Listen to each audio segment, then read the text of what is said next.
mararamdaman din yan ng team na sinusuportahan, Team Liquid or Team Rora. Hindi ko kasi sure kung saan ba yung tambol. Saan ba yun? Hindi ko rin alam, pero ramdam mo yung dagungdong eh. Hindi mo yung dumudugs-dugs-dugs sa puso mo. And at this point, of course, ay tahimik pa rin naman ang ating laro. Sadyang nauuna ang Aurora in terms of their rotations, pero iba naman kasi pala ang pakay ni Carl. Napakabilis si Carlito dito. Anyway, ay kapansin-pansin din ang pagprayo dito sa may bandang gitna na puruhan itong si JP. At going back dun sa gusto kong sabihin, dalawang Purify para sa Team Liquid PH, respecting yung crowd control na meron ang Team Aurora. And I want to point out din yung Purify na pinaka-importante dito, yung Purify ni Benny. Yep. At this point, pwede nga niyang ipop ng early yung Fury niya habang nagbe-blazing duet siya para hindi makancel yung kanyang blazing duet sa harapan ng Deadly Catch. Naku, speak of pag-cancel, si Sanford ata ang kakancelin nila dito. Hindi, napaflicker out na rin.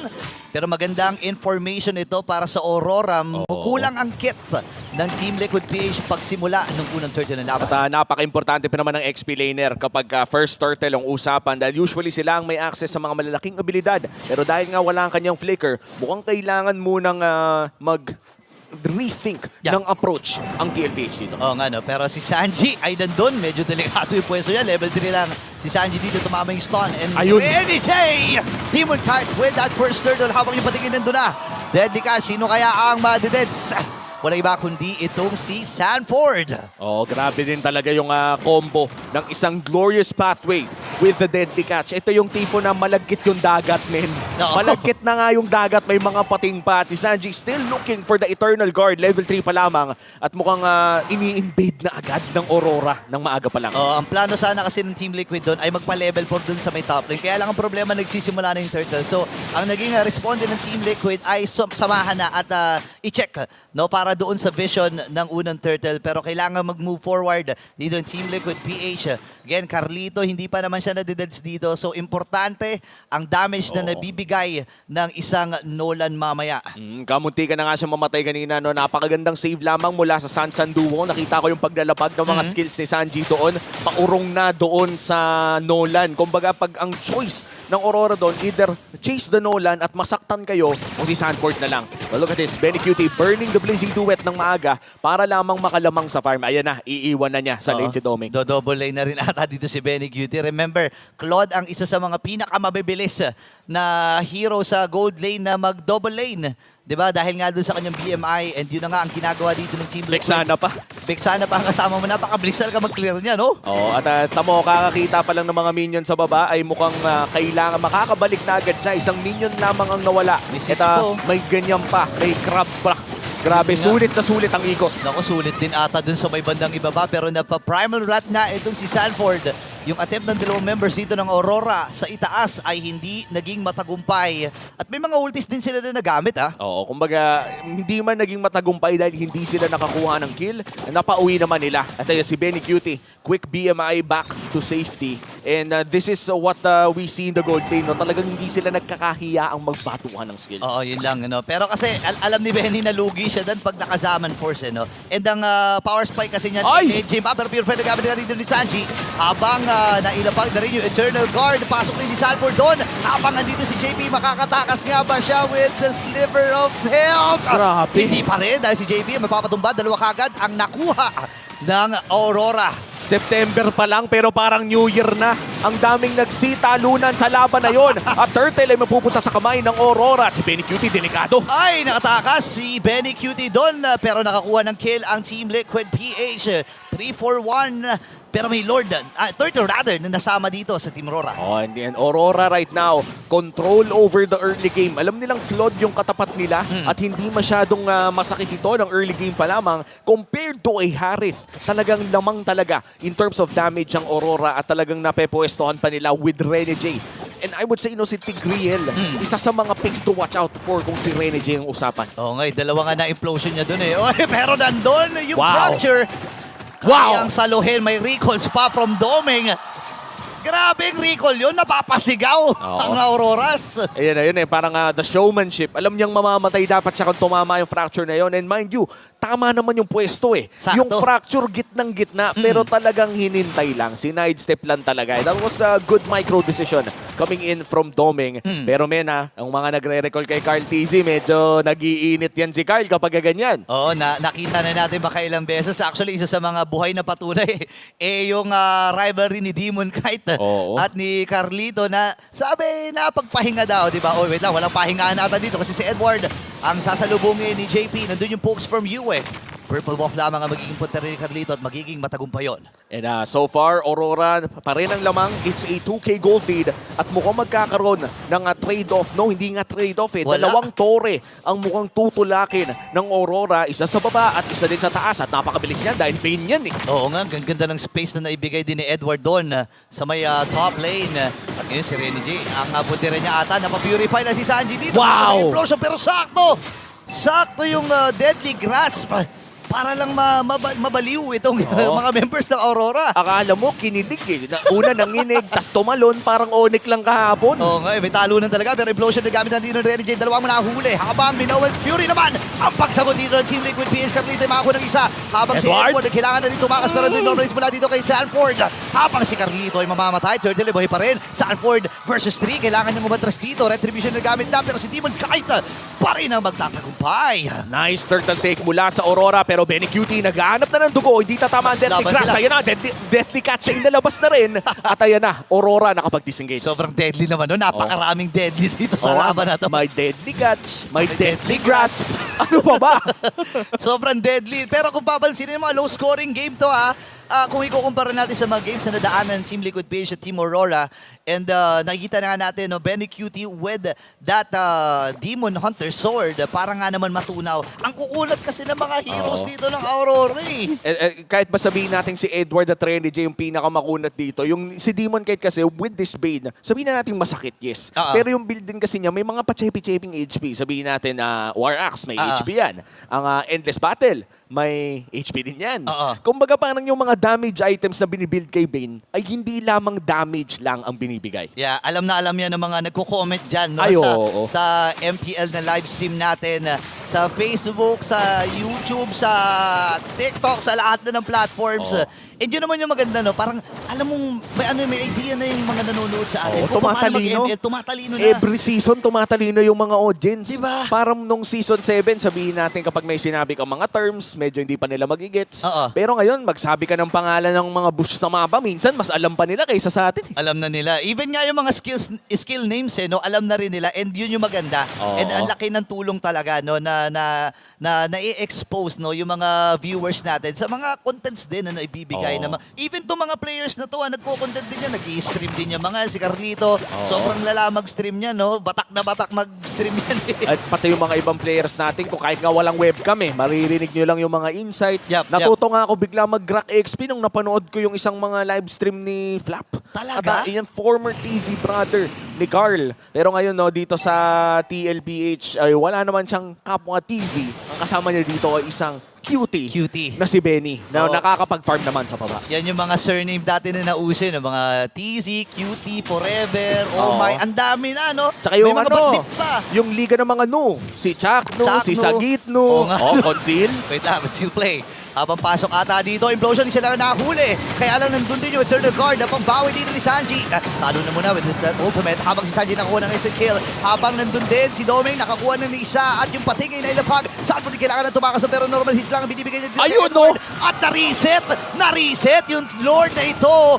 Kailangan umatras ng Aurora. Isa lang ang nakuha ng kanilang kupunan habang dalawa naman para sa kabilang panik at si Carlito magtatagumpay sa Lord. Grabe ang sakit ng mga panturo ni doon. Tinuturo. Ni Sanford, ang daming tinuruan. Pinakita na niya yung finger of death, men. Aray ko. Kada banat niya doon kay Edward, nararamdaman mo yung percentage HP damage ng isang Edith. At para sa mga nagtataka kung bakit nga masakit yung Edith kahit tank build siya, nagta-translate kasi sa stats niya during the Primal Wrath. Lahat ng mga tanky items niya nagiging damage. Oo, may stock talaga no? Pero nakita na nga natin ang headcam ni Benny Cutie. Wala pang ang mga click-click na mga... Ayan o. Ayan. Oh, yan. Normal yan, yung mga kumiklik-klik sa mga Normal shop, yan. di ba? Shop. Yung dati nga na nakita ko yung mga ibang players may habit na nagbubukas lang ng shop ng walang rason. Oo nga, pinipindot-pindot So, lang. pinipindot-pindot lang.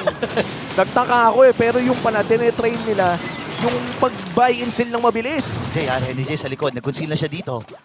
Pero walang kukunin itong si Renny J. Alam niya na malayo din ang kanyang mga teammates. Pero natunaw na kagad yung unang lord ng laban na ito. Oh, grabe no. Kung mapapansin nyo, si Sanford naka-roam boots na rin this game. Ayan na. I think binili na to around the 8 or 9 minute mark kung saan nakakakuha pa rin naman siya ng dagdag na gold. Pero ito yung sinasabi nating bonus mga 100, 200, but still, that's something na dinadagdag sa'yo. Oo, importante kasi na mauna ka sa mga item. Lalo na sa XP lane kasi tank 2.0 ka eh. Ikaw yung isa sa mga supplementary na na kailangan mag-soak up ng damage dito. Pero si Edward, naghahanap na rin. Siya ba ang uunahin dito? Deadly Dash na pinigamit.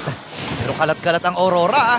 Wait lang si Cartigi. Napakaganda ng kanyang pwesto. Naghahanap ng pwedeng machane pero nagpakita na kay Renny J. Okay, kailangan niya umatras dito. Renny J, nandun yung Minowas Fury. Dalawang natamaan doon. Habang Minowas Fury palabalik mula dito sa Team Aurora. Lapag yung Zaman Force, pati yung pating. Kaya lang may ipit ang ni Sanford. Pero kaya niya. Kinakaya dito. Nakakuha na rin ang isa. JB is down. Pero dalawa makuha dito ng Team Liquid PH. Ininex pa nila. Itong si Missy consistent. Pero yung burst from Cartesi is not enough. Nakuha din siya ng Yue. Grabe yung burst damage na nanggagaling dito sa Aurora. And gusto ko rin lang makita yung items kung naka Sky Piercer ba dito si Demon Kite. Dahil parang may nakita akong animation kanina ng Sky Piercer. And bakit ko nga ba ito binabanggit Dahil napaka-importante nito na pag low HP yung Edith, mapatay nyo na agad. Instant. Dahil kapag nakabanat pa yan tol, bumabalik yung buhay. Instant yung 4% na yon. And ito yung sinasabi ko, kaya pa sana pero nabugahan.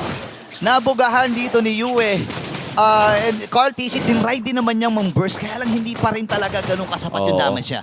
At si Domeng nakapag-farm na rin. Holy Crystal, crucial item pickup ito para sa isang Harith na nagsiscale lang lahat ng kanyang ginagawa with magic power. Kaya naman with that Holy Crystal pickup, expect na natin na during this Lord fight, ay talagang all eyes on Domeng for this one. Yeah, actually kailangan mo rin tingnan dito si Renny J. Lagi siyang nakaantabay sa kung ano man ang gagawin dito ng Team Liquid PH. Pasok si JP dito, nagamit na rin yung ultimate Minowas Fury as well. Pero nabawian sila ng Team Aurora. Ito na yung pagsugod ng Aurora. Triple kill para kay Demon Kite. May kasama pang foul. Ang hirap pasukin ng Lord fight ng Aurora. Ang daming nilalapag. May Glorious Pathway ka na. May Summon Force ka pa. Tapos kapag nakalusot ka na sa mga zoning nila, biglang may Renny J na mamanduhan ka. And with all of that, pwede pang ang agawin ni Yue yung Eternal Guard. Ibang klase, Si Edward naman ngayon yung nasa harap. Renny J naman ang lumikod. And nakita natin yung, sabihin na natin yung layer, yung skill management dito ng Team Aurora. Sobrang ganda. And Team Liquid, hindi nga sila nakapag-react dun halos That's true. Ito yun, if you're 4.5k gold lead, kaya pa rin naman ng Team Liquid Philippines. Kailangan lang nila siguraduhin na tatagal itong laro dahil unti-unti na rin namumuo ang bagyo. Ayan na. Oo nga pala, napag-usapan natin yung bagyo. Kakatapos lang ng mga split push na ginagawa dito ni Benny Cutie. Pero ang problema, sila yung nakadepensa. Sila yung nakaaatang dito sa depensa at ang Team Aurora. Nag-aantay lang sila pero Sanford nila dito nagamit na rin. Nakakuha nilang kill dito si Sanford. Same with Edward. Ay ang nakuha niya dito ay walang iba kundi si JP habang si Sanford namatay din. Tatlo na lang ang natitira para sa Team Liquid PH. E nandun yung Eternal Guard. Sinasalubong lang sila. Masakit na rin yung mga hampas nung Eternal Guard mula dito kay Sanji. Pero successfully mapapatumba yung gitnang tore. Kahit masabihin nating dalawa yung namatay sa side ng Team Liquid ay masaya na silang na-shutdown nila si Demon Kite. That was the first death for Demon Kite at grabe yung dagdag niya na gold para sa nakakuha. And for Sanford na gumawa ng play na yon, pakiramdam ko, intayin na lang yung flicker niya for the next fight dahil at this point, kaya pa naman pumalag ng Team Liquid Philippines with a 5k gold lead na hawak ng Aurora. Mahaba pa to. 78 seconds para sa next na objective. Sapat na window pa ito para makapag-clear wave, makakuha ng mga objectives. Even, kumbaga, even yung mga items din, nakakailangan nila. Actually, ako nga, litong-lito na ako. Even yung community natin, nalilito rin Medyo 50-50 to, no, diba? men? Di tayo marunong magbilang, lamang ng 10 yung isa.